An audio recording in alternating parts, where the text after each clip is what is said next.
Hi, this is Sive Morten with the daily update on EuroFX. I post my exclusive market overviews with the key political and economical events, charts and important levels on the ForexPeaceArmy.com forums weekly. This short video is a response to rapidly changing situation on the currency markets and should help you to stay on top of the game and be profitable. I suggest you to visit ForexPeaceArmy.com forum and read my analysis for the week before watching this daily video. Welcome everybody. Today the second video also is dedicated to different asset. So we take a look at the second video on the Forex market again, and we'll discuss the specific for us currencies, Canadian dollar. So we very rare take a look at the Canadian only when it forms really outstanding setup, as it was in the beginning of the year when we talked about the monthly setup. It was great trades. This was the grabbers on the weekly and monthly chart and the ABCD pattern. But later through the year we lost the interest to Canadian dollar and turns to our primary currencies, Great British Pound, Euro currency. But sometimes, especially when you do not have something interesting on major currencies, on the major assets as a gold market, you could take a look at the Canadian as well. So sometimes it forms also interesting setups, and today is one of these setup stands on the market. First, let's take a look at the gold market, just to show you the setup that we discussed yesterday. If you remember, yesterday we talked about the double repo sell pattern on a daily chart. As you can see, this setup still stands in progress. The market has formed the first top of the pattern, close below the 3x3, close above it again. Now we need to wait and close below, which confirm the double repo sell. So while we are waiting, we will take a look at the Canadian dollar. So take a look what we have. One of the reasons why I have chosen the Canadian is because of the situation that we have on the weekly chart.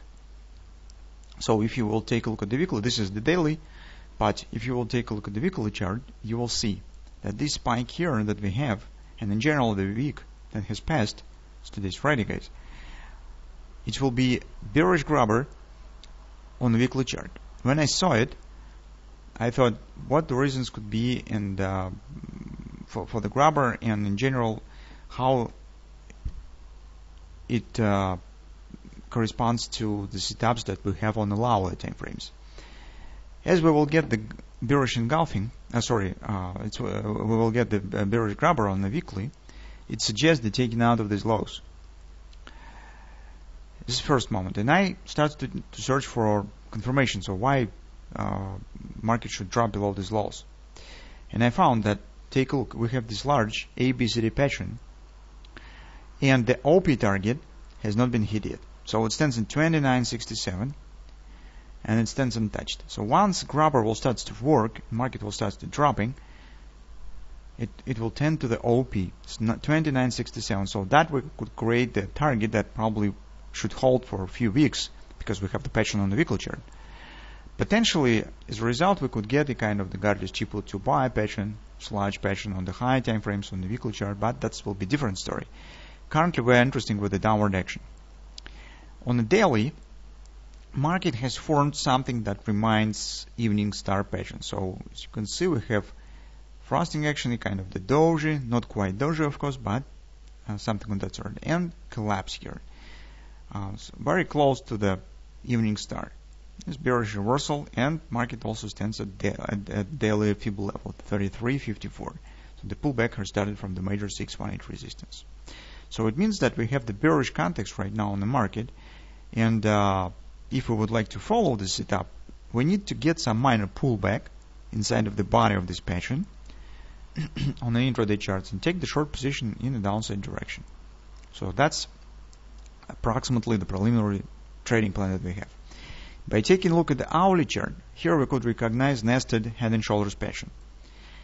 So first minor head and shoulders has been formed on the top, but it's becoming the part of the greater head and shoulders pattern. So I call it as nested head and shoulders. It happens very often.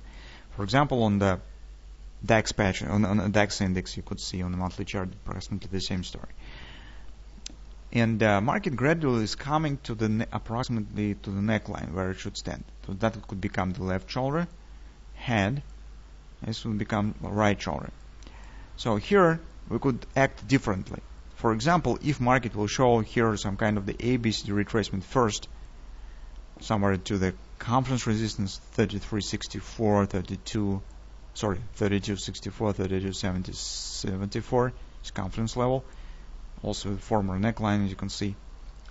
We could also try to take the short position, because for example, if market will form kind of the guided steeple to sell, why not? We could take the short position in advance. If no significant pullbacks, no retracement will follow, and market will collapse right back down to the neckline, well, that will be classical hand and shoulders setup.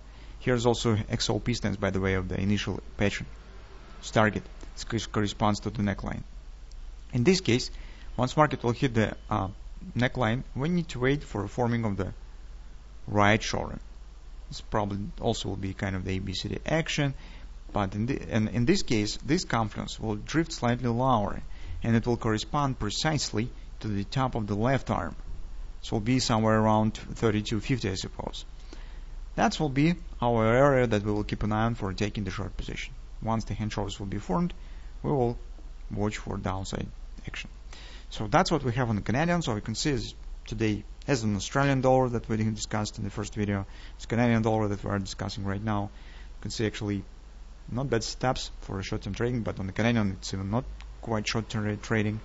It's would last for a few weeks probably, and they absolutely not worse compared to what we have on usually on the euro and the Great British pound. So let's keep watching what will happen.